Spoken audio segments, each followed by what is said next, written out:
ನೀವು protest start ಮಾಡಿದಾಗ. ಈಗ ಕಲ್ಯಾಣ ಕರ್ನಾಟಕ ಡೆವಲಪ್ಮೆಂಟ್ ಮಿನಿಸ್ಟ್ರಿ ಕೂಡ ಆ್ಯಡ್ ಆಗಿದೆ ಅನ್ನೋದಾದರೆ ನಿಮ್ಮ ಪಾಡಿಗೆ ನೀವು ಹೋರಾಟ ಮಾಡ್ಕೊಳ್ಳಿ, ನಮ್ಮ ಪಾಡಿಗೆ ನಾವು ಏನು ಮಾಡಬೇಕು ಮಾಡ್ಕೋಬೇಕು ಗೊತ್ತು ಅಂತನ ಸೂಚನೆ ಕೊಡ್ತಾ ಇರೋದು.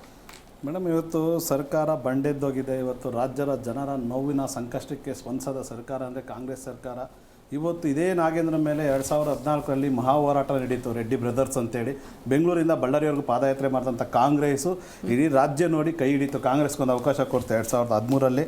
ಆವಾಗ ಈ ಒಂದು ಕ್ಯಾಬಿನೆಟ್ನಿಂದ ಕಾಂಗ್ರೆಸ್ ವಿರುದ್ಧ ಹೊರ ಗೆದ್ದು ಬಂತು. ನೈಜವಾದ ಹೋರಾಟ ಇತ್ತು, ಜನ ಕೂಡ ಒಪ್ಕೊಂಡ್ರ ಹೋರಾಟನ. ಹೌದು, ಇವತ್ತು ರೆಡ್ಡಿ ಬ್ರದರ್ಸ್ ವಿರುದ್ಧ ಹೋರಾಟ ಮಾಡಿ ಸಿದ್ದರಾಮಯ್ಯ ಅವ್ರ ಕ್ಯಾಬಿನೆಟ್ ಸರಿ ಇದೆ ಅಂತೇಳಿ ಜನ ಒಪ್ಕೊಂಡು ಸರ್ಕಾರ ತಂದರು. ಇವತ್ತು ಅದೇ ಕ್ಯಾಬಿನೆಟಲ್ಲಿ ಕರ್ಕೊಂಬಂದು ನೀವು ಇವತ್ತು ಸತ್ಯಾಂಶ ಇಡೀ ರಾಜ್ಯಕ್ಕೆ ಗೊತ್ತಾಗಿದೆ. ಅದನ್ನು ನೀವು ಆನ್ ದ ಫ್ಲೋರಲ್ಲಿ ಒಪ್ಕೊಂಡ್ರಿ. 187 ಕೋಟಿ ಅಲ್ಲ 87 ಕೋಟಿ ಹಗರಣಾಗಿದೆ ಅಂತ ಸ್ವತಃ ಮುಖ್ಯಮಂತ್ರಿ ಸಿದ್ದರಾಮಯ್ಯ ಅವರು ಒಪ್ಕೊಂಡ್ಮೇಲೆ ಕೂಡಲೇ ಜೈಲಿಗೆ ಕೂಡ ಹೋದ್ರು, ರಾಜೀನಾಮೆ ಕೊಟ್ಟು ಜೈಲಿಗೆ ಹೋದ್ರು. ಇವ್ರನ್ನ ಮತ್ತೆ ಅವ್ರು ಕರ್ಕೊಂಬಂದು ಇವತ್ತು ಮಾಡಿರೋ ಪೋಸ್ಟಿಂಗ್ ಯಾರು ಕೊಟ್ಟಿರೋದು ಅಂದರೆ ಸಾಂಸ್ಥಿಕ ಉದ್ಯೋಗ ಕೊಟ್ಟಿದ್ದಾರೆ, ಸಾಂಸ್ಥಿಕ ಇಲಾಖೆ ಕೊಟ್ಟಾರೆ. ಸಾಂಸ್ಥಿಕ ಇಲಾಖೆ ವೈಖರಿಗಳೇನಂತಂದರೆ ಇನ್ಸ್ಟಿಟ್ಯೂಷನ್ ಆಫ್ ಅಕೌಂಟ್ಸ್, ಟ್ರಸ್ಟ್ಗಳು, ಸಂಘ ಸಂಸ್ಥೆಗಳು, ಶಿಕ್ಷಣ ಸಂಸ್ಥೆಗಳು, ಸರ್ಕಾರಿ ಇಲಾಖೆಗಳು, ದೊಡ್ಡ ಕಂಪನಿಗಳ ಹೆಸರಿನಲ್ಲಿ ನಿರ್ವಹಿಸುವ ಬ್ಯಾಂಕ್ ಡಿಜಿಟಲ್ ಖಾತೆಯಾಗಿದ್ದು ಇದು ಸಾಮಾನ್ಯ ವ್ಯಕ್ತಿಗಳಿಗಿಂತ ಭಿನ್ನವಾಗಿದ್ದು ವಹಿವಾಟು ಸುಲಭವಾಗಿ ಕಾನೂನುಬದ್ಧವಾಗಿ ಮಾಡಬೇಕು ಅಂತೇಳಿ. ಅದ್ರ ಮುಖ್ಯ ಲಕ್ಷಣಗಳು ಯಾವುವು ನೋಡಿ. ಎಂಥ ಖಾತೆ ಅಂದರೆ ನಾನು ಈ ವಿಚಾರ ಬರ್ತೀನಿ. ಎಂಥ ಖಾತೆಗಳು ಅಂದರೆ ವ್ಯವಹಾರ ನಿರ್ವಹಣೆ, ಸಂಸ್ಥೆಯ ಹೆಸರಿನಲ್ಲಿ ಬರುವ ಮತ್ತು ಹೋಗುವ ಹಣವನ್ನು ಪ್ರತ್ಯೇಕವಾಗಿ ಇರಿಸಲು ಬಳಕೆ ಆಗುತ್ತದೆ ಈ ಸಂಸ್ಥೆಯಲ್ಲಿ ಇಲಾಖೆ. ಅದೇ ರೀತಿ ಅಧಿಕೃತ ಸಂಸ್ಥೆಯ ಪರವಾಗಿ ನಿರ್ದಿಷ್ಟ ಅಧಿಕಾರ ಪಡೆದ ವ್ಯಕ್ತಿಗಳು ಮಾತ್ರ ಈ ಖಾತೆಯನ್ನು ನಿಭಾಯಿಸುತ್ತಾರೆ. ಆಮೇಲೆ ಅತಿ ಹೆಚ್ಚಿನ ಮೊತ್ತದ ವಹಿವಾಟು ನಡೆಸಲು ಅಧಿಕಾರ ಇರುತ್ತೆ.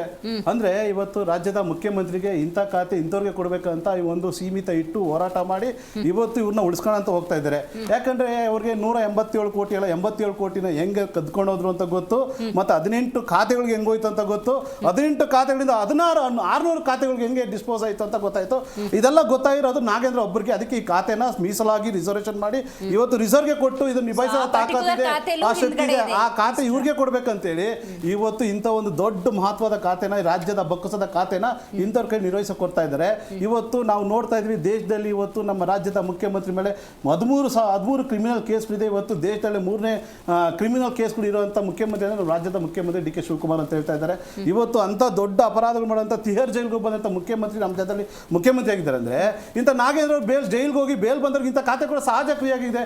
ಇವತ್ತು ಸಾಯ್ತಾರ ನಿಜವಾಗಿ ಬಲಿಪಶು ಆಗ್ತಾರೋ ಇವ್ರು ನಮ್ದಂತ ಜನ ಯಾರು ನಂಬಿದ್ರು ಇವ್ರಿಗೆ?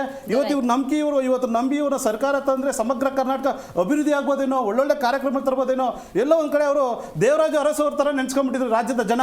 ಎಲ್ಲರೂ ಸಿದ್ದರಾಮಯ್ಯರು ದೇವರಾಜ ಅರಸು ತರ ಕಾರ್ಯಕಲ್ಪಗಳು ಮಾಡ್ಬೋದು ಈ ಸರ್ಕಾರ ತರನಂತೇಳಿ ಇವತ್ತು ಮೈತ್ರಿ ಸರ್ಕಾರ ತಂದಾಗ ಜಗ್ಗಾಟಗಳು ಮತ್ತೆ ಏನು ರೆಸಾರ್ಟ್ ರಾಜಕೀಯ ಆಗುತ್ತೆ. ಬೇಡ, ಸಮಗ್ರ ಕರ್ನಾಟಕ ಅಭಿವೃದ್ಧಿ ಬೇಕಂದ್ರೆ ಏಕ ಸರ್ಕಾರ ತರಬೇಕಂತ ಚಿಂತೆಯಲ್ಲಿದ್ದಂತ ರಾಜ್ಯದ ಕರ್ನಾಟಕ ಜನ ಇವತ್ತು ಸತ್ಯಾಂಶ ಕಣ್ಣಾರ ನೋಡ್ತಾ ಇದ್ರೆ. ಜೈಲ್ಗೆ ಹೋಗಿ ಬಂದಿರೋನು ಕೂಡ ಇವತ್ತು ಇಷ್ಟು ಒಂದು ಸದನ ನಡೆಯೋದು ವರ್ಷದಲ್ಲಿ 3 ಸಲ ನಡೆಯುತ್ತೆ.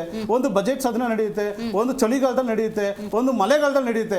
ಈ 3 ಸದನದಲ್ಲಿ ಕೂಡ ಇಂಥ ಒಂದು ಕ್ರಿಮಿನಲ್ನ ಕರ್ಕೊಂಡ್ಬಂದು ನೀವು ಸಚಿವರು ಮಾಡಿ ಅದ್ರ ಬಗ್ಗೆ ನೀವು ಹೋರಾಟನ ನೀವು ಸಮರ್ಥಿಸ್ಕಿದ್ರೆ ಅಂದ್ರೆ ಈ ರಾಜ್ಯದ ಮುಖ್ಯಮಂತ್ರಿಗೆ ನಾಚಿಕೆ ಆಗಬೇಕಾಗಿದೆ. ಇವತ್ತು ದಿವಾಳಿಯಾಗಿರೋ ಆರ್ಥಿಕ ದಿವಾಳಿಯಾಗಿರೋ ಸರ್ಕಾರದಲ್ಲಿ ಈ ರೀತಿಯಾಗಿ ನಡ್ಕೊಂತ ಇರೋದಿದೆಲ್ಲ ಅಕ್ಷಮ ಅಪರಾಧ. ಇದು ರಾಜ್ಯದ ಜನ ಯಾವುದೇ ಕಾರಣಕ್ಕೆ ಕಾಂಗ್ರೆಸ್ ಪಕ್ಷ ಸಂಸಲ್ಲ ಮೇಡಮ್. ಇದು ರೈಟ್. ಕಾಂಗ್ರೆಸ್ ವಕ್ತಾರರು ಪದ್ಮಪ್ರಸಾದ್ ಜೈನ್